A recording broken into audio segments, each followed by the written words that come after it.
ओह चमक चम चमके अंगूरी बदन, चमक चम चमके अंगूरी बदन। नाचे रहा मोदी भाऊ, हम ढलकवा बजाई तन धाई कहे। अब दहाड़े रहा तू नाचो रहा एकदम से। हम मायावती देखा या बगलिए मायावती धाई के एकदम दहाड़े ही धाई का, हम देखो ढोलक बजाएं और तू नाचो धाई के एकदम देहाती डांस। अब बहनी भैया लोग, आप लोगन के वीडियो एंटरटेनमेंट कथी बनावा, ठीक है का दिल पर ना लियो, ठीक है बहनी भैया लोग। तो वीडियो इंड तक देखा जाओ, अब देखा मोदी जी बाबू कैसे नचाई थन हम, ठीक है। अरे भाई हम तो नचते हैं, लेकिन तनी भर बढ़िया गाना गाओ।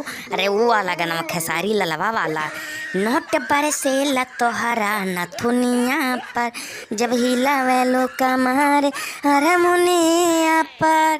यह वाला गाना गाओ तब हमारे एकदम से करिया हिली एकदम जबरदस्त है। अरे मोदी चाचा जी चिंता ना करो, रुक जाओ हम गाई था मायावती तू बजाए रहो बस।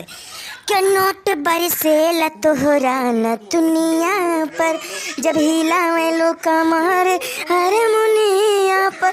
अब धाड़ा धाई के एकदम से कस गए। अब बहनी भैया लोग से बोल दे चैनल सब्सक्राइब कर लिए, तो बहनी भैया लोग आप लोगों के सामने नीचे लाल लाल बटन सब्सक्राइब कर लो, ठीक है।